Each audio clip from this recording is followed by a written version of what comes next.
ಎಲ್ಲರಿಗೂ ಶುಭ ಮಧ್ಯಾಹ್ನದ ವಂದನೆಗಳು. ನನಗೆ ಕೊಟ್ಟ ಸಬ್ಜೆಕ್ಟು ನ್ಯಾಯ ಸಂಗಮ.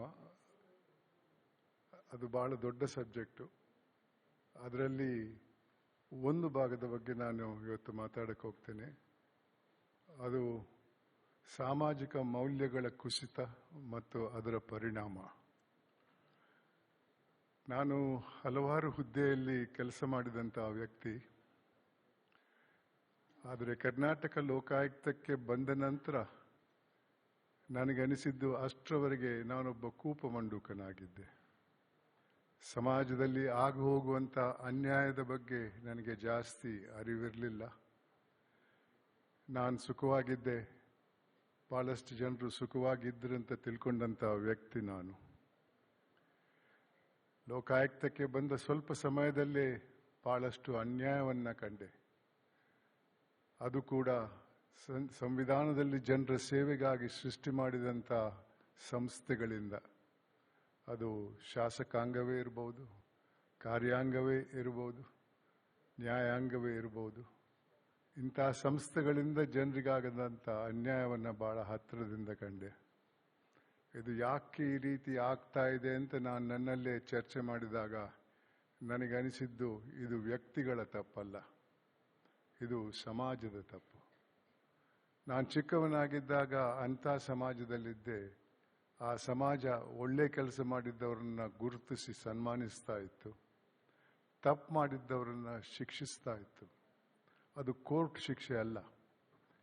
ಉದಾಹರಣೆಗೆ, ನನ್ನ ಗ್ರಾಮದಲ್ಲಿ ಯಾರಾದರೂ ಜೈಲಿಗೆ ಹೋಗಿದ್ರೆ ನನ್ನ ಪೋಷಕರು ಹೇಳ್ತಾ ಇದ್ರು, ಆ ಮನೆ ಹತ್ರ ಹೋಗಬೇಡ ಅಂತ. ಅದೊಂದು ಸಮಾಜದ ಶಿಕ್ಷೆ ಆಗಿತ್ತು. ಅದು ತಪ್ಪು ಮಾಡಿದ್ದವನಿಗೆ ಮಾತ್ರ ಅಲ್ಲ, ಆತನ ಕುಟುಂಬದ ಇತರ ಸದಸ್ಯರ ಮೇಲೆ ಕೂಡ ಅದರ ಪರಿಣಾಮ ಬೀಳ್ತಾ ಇತ್ತು.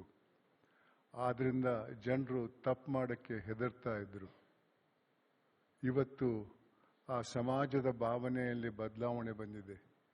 ಇವತ್ತಿನ ಸಮಾಜ ಬರೀ ಶ್ರೀಮಂತಿಕೆ ಮತ್ತು ಅಧಿಕಾರವನ್ನು ಪೂಜಿಸುವಂತಹ ಸಮಾಜದಲ್ಲಿ ನಾವಿದ್ದೇವೆ. ಪ್ರಾಮಾಣಿಕರಿಗೆ ಯಾವುದೇ ಬೆಲೆ ಇಲ್ಲ. ಪ್ರಾಮಾಣಿಕರ ಬಗ್ಗೆ ಮಾತಾಡಿದರೆ ಬಿಡ್ರಿ, ಅವನು ಹುಚ್ಚ, ಅವನು ತಿನ್ನಲ್ಲ, ಇನ್ನೊಬ್ಬನಿಗೂ ತಿನ್ನಕ್ಕೆ ಬಿಡಲ್ಲ ಅನ್ನುವ ಮಾತು ಸರ್ವಸಾಧಾರಣವಾದದ್ದು. ಆ ಹಿನ್ನೆಲೆಯಲ್ಲಿ ಸಮಾಜದಲ್ಲಿ ಒಂದು ಪೈಪೋಟಿ ಶುರುವಾಗಿದೆ. ನಾನು ಶ್ರೀಮಂತನಾಗಬೇಕು, ನಾನು ದೊಡ್ಡ ಹುದ್ದೆಗೆ ಹೋಗಬೇಕು.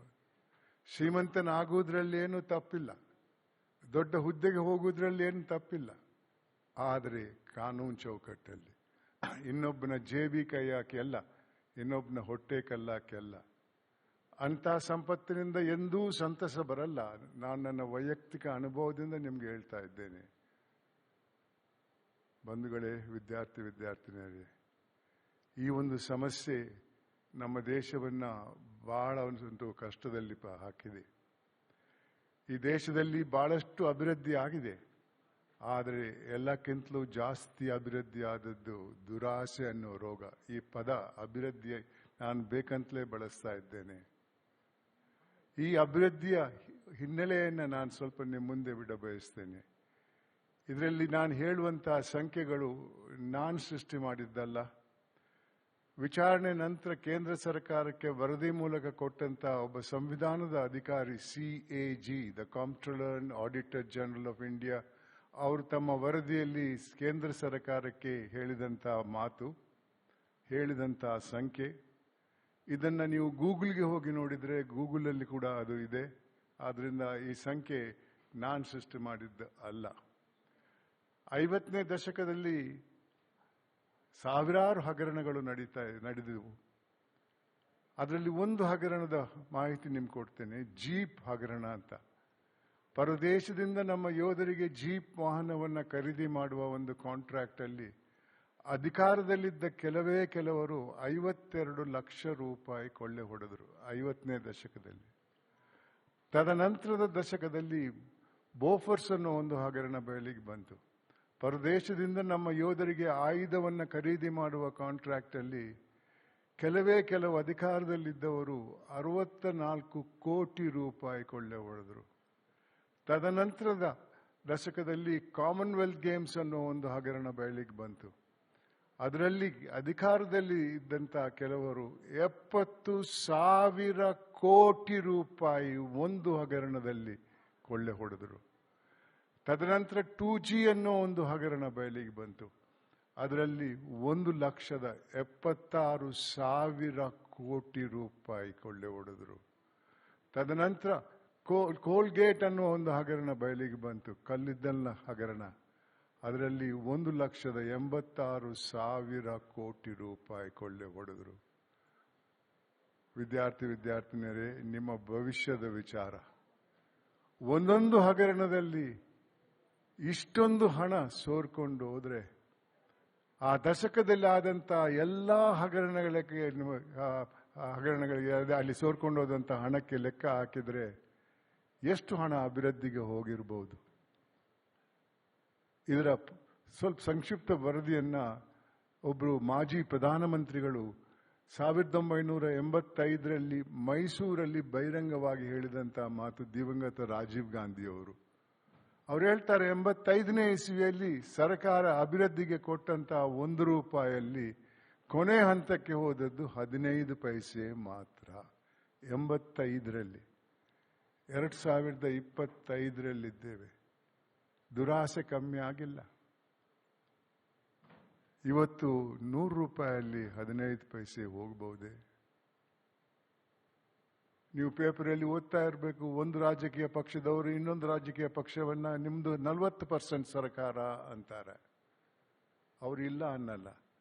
ಅವ್ರು ಇವರಿಗೊಂದು ಪ್ರಶ್ನೆ ಕೇಳ್ತಾರೆ, ನಿಮ್ಮ ಕಾಲದಲ್ಲಿ ಎಷ್ಟಿದೆ ಅಂತ. ಆವಾಗ ಅವರ ಜವಾಬು ನಿಮ್ಮಷ್ಟಿಲ್ಲ ಅಂತ.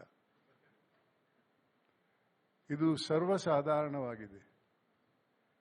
ಇವತ್ತು ತಪ್ಪು ಮಾಡಿದ್ದವರನ್ನ ಶಿಕ್ಷಿಸುವ ಯಾವುದೇ ಒಂದು ಇದಿಲ್ಲ. ಜೈಲಿಗೆ ಹೋಗಿ ಜಾಮೀನು ತಗೊಂಡು ಬಂದಂತ ವ್ಯಕ್ತಿಗಳನ್ನ ಸ್ವಾಗತ ಮಾಡಕ್ಕೆ ಏರ್ಪೋರ್ಟ್ಗೆ ಹೋಗ್ತಾರೆ, ರೈಲ್ವೆ ಸ್ಟೇಷನ್ಗೆ ಹೋಗ್ತಾರೆ, ಬಸ್ ಸ್ಟೇಷನ್ಗೆ ಹೋಗ್ತಾರೆ. ಹಿಂದೆ ಅವರನ್ನು ಬಹಿಷ್ಕರಿಸ್ತಾ ಇದ್ರು. ಇವತ್ತು ಅಧಿಕಾರದಲ್ಲಿ ಇರುವವರು ಎಷ್ಟು ಜನರಲ್ಲಿ ಕ್ರಿಮಿನಲ್ ಕೇಸ್ಗಳು ಪೆಂಡಿಂಗ್ ಇವೆ? ಇತ್ತೀಚೆಗೆ ಪೇಪರಲ್ಲಿ ಓದಿದೆ, 543 ಏನೋ ಇರುವಂತ ಪಾರ್ಲಿಮೆಂಟ್ ಅಲ್ಲಿ 221 ಸದಸ್ಯರ ವಿರುದ್ಧ ಕ್ರಿಮಿನಲ್ ಕೇಸ್ ಇದೆ. ಇಲ್ಲೂ ಇದ್ದಾರೆ ಮಂತ್ರಿಗಳು, ಬೇಲಲ್ಲಿರುವವರು. ಎಂದು ಸಮಾಜ ಇಂಥವರನ್ನ ಬಹಿಷ್ಕರಿಸುವುದಿಲ್ವೋ ಅಲ್ವರೆಗೆ ಸಮಾಜದಲ್ಲಿ ಸುಧಾರಣೆ ಆಗಲ್ಲ. ಇದಕ್ಕೆ ಮೂಲ ಕಾರಣ ಏನು? ಒಂದು ರೋಗ, ದುರಾಸೆ ಅನ್ನೋ ಒಂದು ರೋಗ. ಈ ದುರಾಸೆಗೆ ಮದ್ದಿಲ್ಲ. ಎಷ್ಟು ಮಾಡಿದ್ರೂ ಸಾಲಲ್ಲ, ಇನ್ನೂ ಬೇಕು, ಮತ್ತೂ ಬೇಕು ಅನ್ನೋ ಒಂದು ಆಸೆ.